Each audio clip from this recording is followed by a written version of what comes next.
Le temps des mange-mille. En Côte d'Ivoire, les mange-mille sont ces minuscules oiseaux qui ont la fâcheuse réputation d'être voraces. En général, ils se déplacent en groupe. Par extension, toute personne gloutonne ou exagérément opportuniste sera aussi appelée mange-mille. Notre vie politique foisonne de ces personnes mange-mille qui, sans fierté aucune et sans amour propre de leur propre être, veulent, entre guillemets, manger coûte que coûte. Dans l'exercice du pouvoir d'État des différents régimes, nous avons vu toute catégorie de ces personnes mange-mille allant des plus subtils aux plus sournois, des plus vulgaires aux plus sordides. Et tenez-vous bien, être mange-mille en Côte d'Ivoire est même perçu comme un signe d'intelligence de haut calibre. Quelle honte! En guise d'exemple, citons ces quelques spécimens. Laurent Donafologo dira qu'il faut toujours sécher son habit au soleil. Il est inconcevable pour lui de sécher son habit sous la pluie.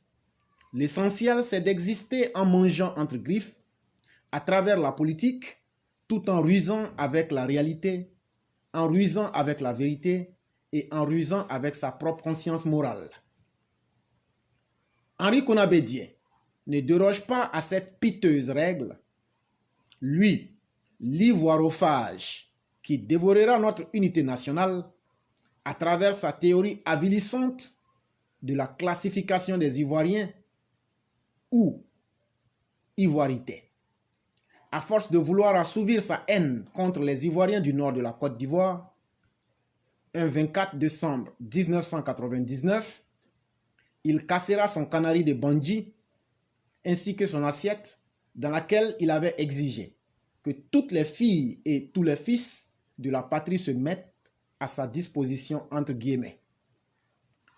Après la poupée chinoise de Daoukro, viendra la bande des nuls.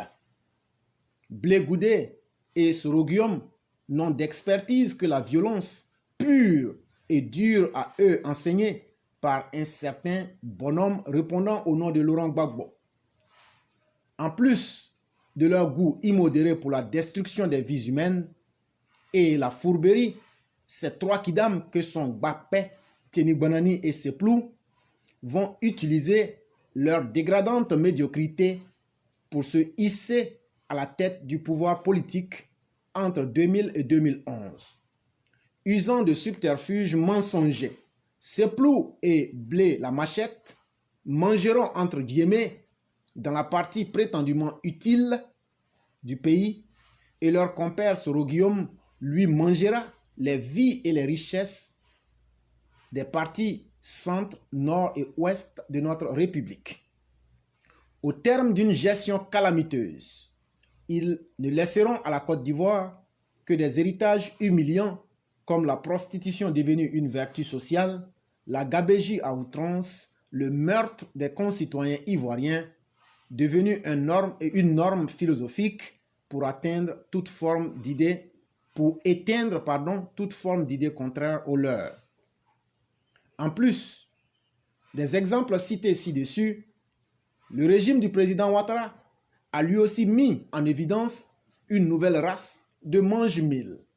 Cette dernière catégorie est fanatiquement avide, très népotiste. C'est une génération qui ne pense qu'à devenir milliardaire en un temps record. Les mérites des personnes qui constituent cette bande seraient d'être des filles ou des fils des nièces ou des neveux du président lui-même, les gendres des puissants du régime actuellement en place et finalement certains de leurs parents et amis ou parents de leurs concubines et concubins. Ces personnes oiseaux de la dernière pluie ne regardent que dans une seule direction, c'est-à-dire leur nombril. Elles se moquent éperdument des ménages minables du pays, entre guillemets. D'ailleurs, face aux interpellations des âmes lucides et éclairées, ces sujets mal inspirés de la nation vous rétorqueront en ces termes. Vous êtes très jaloux de mon succès. Vous êtes très jaloux de notre succès. Laissez-nous manger entre nous. C'est notre temps. Quelle humiliation ces personnes font à elles-mêmes. Qu'est-ce que la probité morale? Qu'est-ce que la probité morale? Peut-elle envier à des esprits en totale dégénérescence dans la prévarication des biens de la communauté? Au chef de l'État, qui ne cesse de les encourager à avoir une attitude responsable et humaine, nos rapaces de la récente version répondent par un silence plus lourd que celui des cimetières. C'est dans ce décor de désespoir que certains militants vont jusqu'à crier tout leur désespoir, mais qui a le temps de les écouter avec sincérité.